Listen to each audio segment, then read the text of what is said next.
Kalau lu pernah berpikir gimana sih supaya kita bisa berpikir lebih cepat, lu harus tonton video ini sampai habis, karena di video kali ini gue bakal ngejelasin panduan supaya kita bisa berpikir lebih cepat.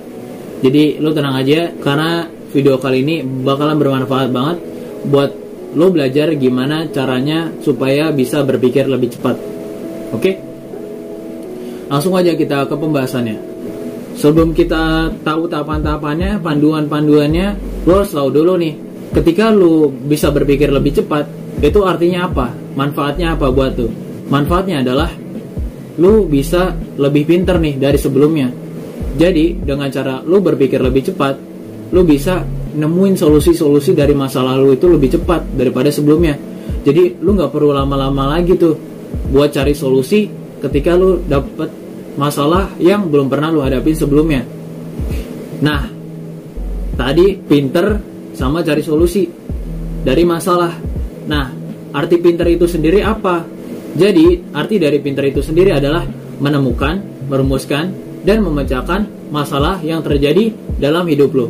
Tentunya masalah ini tuh bukan masalah yang bisa kita anggap sepele gitu. Pasti kan masalah tiap orang tuh beda-beda ya. Jadi, ketika lu dapet masalah, lu bisa nyelesain masalah itu dengan cepat, dan itu artinya lu pinter gitu. Tapi gimana kalau lu gak bisa nyelesain masalah itu? Tenang aja, itu adalah hal yang wajar, karena kita tuh di sekolah gak pernah diajarin gimana caranya untuk berpikir dalam memecahkan masalah tersebut. Jadi ya memang susah gitu ketika kita belajar otodidak. Nah, tadi pinter udah tahu artinya, yaitu memecahkan masalah, ya kan? Nah, dari memecahkan masalah pasti kita butuh berpikir. Nah, berpikir ini kita harus tahu benar-benar berpikir yang menghasilkan hasil yang berbeda dari orang-orang pada biasanya, pada umumnya. Jadi hasil yang kita pikirkan itu kita bisa buat beda dari orang-orang yang berpikir secara biasa gitu kan. Jadi berpikir ini sebenarnya juga ada algoritma khususnya gitu. Di sini gue akan bahas paduan gimana supaya kita bisa berpikir lebih cepat. Lu harus terapin hal-hal yang bakal gue jelasin sekarang. Oke, jadi tahap yang pertama adalah lu harus bisa membujuk otak lu untuk memecahkan masalah-masalah yang lu hadapi gitu. Ya kuncinya adalah lu harus sering melatih otak lu untuk memberikan case, kasus, masalah-masalah ke otak lu sendiri gitu. Jadi lu berpikir gimana caranya supaya masalah-masalah yang udah lu pikirin itu bisa lu pecahin gitu. Jadi lu akan semakin terlatih untuk berpikir lebih cepat. Nah, tahap yang kedua ini adalah berhubungan dengan tahap yang pertama. Lu harus cari tempat yang tenang, harus cari tempat yang sunyi, yang nyaman, sehingga lu bisa fokuskan pikiran lu itu untuk memecahkan masalah dari masalah-masalah yang udah lu buat, yang udah lu pikirkan di tahap yang pertama. Dan jangan lupa, ketika lu nemuin solusi-solusi dari hal tersebut, lu tulis di kertas kosong nih. Lu tulis semuanya apa yang lu dapat dari solusi-solusi yang lu udah pikirin. Dan tentunya lu gak boleh ngelihat sumber-sumber yang lain gitu selain dari otak lu, kayak lu ngelihat dari Google, lu ngelihat dari buku gitu. Lu gak boleh sama sekali di tahap kedua ini untuk ngelihat sumber-sumber tersebut. Jadi lu bener-bener ngandelin otak lu untuk bekerja secara penuh dalam menyelesaikan masalah-masalah yang udah lu buat di tahap pertama, dan lu tulis di tahap kedua ini solusi-solusinya sampai ide lu itu bener-bener stuck, bener-bener buntu. Lu nggak tahu lagi solusi apa yang lu mesti kasih dari masalah ini. Dan disitulah otak lu bakal berpikir lebih cepat gitu kan. Gimana nih solusi yang lain lagi yang bisa kita pikirkan untuk masalah ini gitu kan. Nah, setelah lu kehabisan ide itu buat memecahkan masalah itu, barulah ke tahap yang ketiga. Nah, di tahap yang ketiga ini adalah saatnya untuk lu ngasih spare istirahat sejenak untuk diri lu sendiri gitu. Tapi lu bener-bener gak boleh buka HP lu terlebih dahulu ya. Lu gak boleh searching dulu, gak boleh cari jawaban-jawaban dari buku dulu. Pokoknya lu bener-bener istirahat dulu.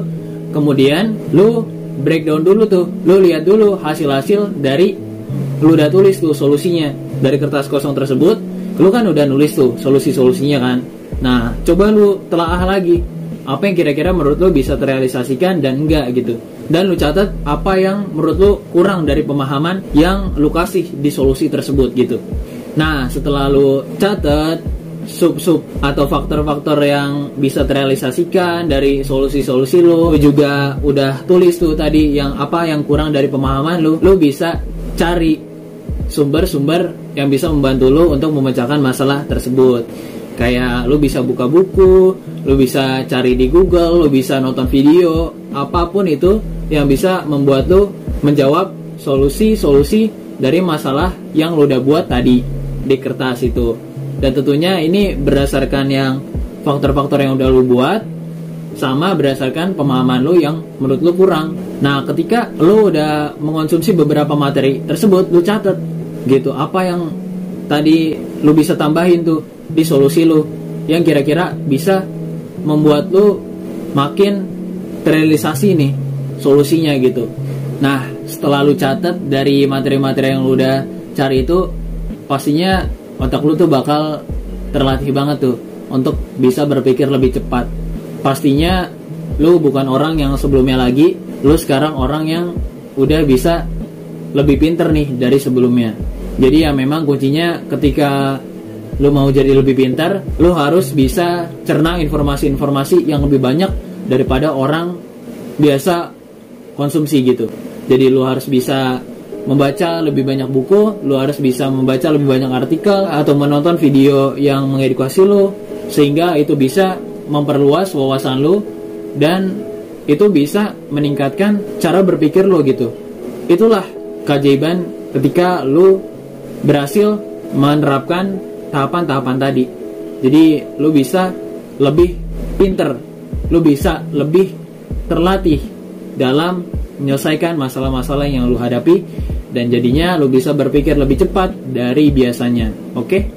Jadi intinya dari bahasan yang tadi kita dapat 3 tahapan nih. Tahapan yang pertama adalah gimana caranya lu bisa nyetrum otak lu supaya memecahkan masalah gitu. Dengan cara lu bisa ngebuat pertanyaan-pertanyaan masalah ke diri lu sendiri supaya lu bisa terlatih. Nah, tahap yang kedua adalah gimana caranya lu bisa ngasih solusi-solusi dari masalah-masalah yang lu udah lu buat di tahap yang pertama ini. Tentunya di tahap kedua ini lu harus bisa cari tempat yang nyaman, tempat yang sepi, yang tenang, supaya lu bisa fokuskan pikiran lu benar-benar untuk menyelesaikan solusi dari masalah yang ada di tahap pertama. Tentunya solusi-solusi itu lu bisa tulis di kertas kosong supaya lu bisa tahu solusi-solusi apa yang tadi lu pikirin gitu. Dan di tahap ketiga ini adalah mengevaluasi solusi-solusi yang udah lu tulis di kertas kosong di tahap kedua. Lu catet tuh apa aja faktor-faktor, apa aja yang lu bisa realisasiin, apa aja kekurangan pemahaman lu dalam menyelesaikan masalah di tahap kedua ini, solusinya itu kurangnya di mana, lu catat. Dan kemudian di tahap ketiga ini lu bisa cari dari sumber-sumber yang menurut lu itu bagus gitu, yang kira-kira bisa menyelesaikan masalah lu. Nah, mungkin lu bisa baca buku, mungkin lu bisa nonton video, mungkin lu bisa cari referensi dari artikel di Google. Nah, inilah yang mesti lu lakuin. Dan setelah lu cari, kemudian lu catat lagi apa yang bisa lu tambahin dari kekurangan-kekurangan lu tadi gitu. Nah, mungkin itu aja pembahasan dari gua mengenai bagaimana caranya supaya kita bisa berpikir lebih cepat. Semoga video ini bisa membantu lo. Kalau lo masih bingung, tulis aja di komen. See you in the next video. Bye.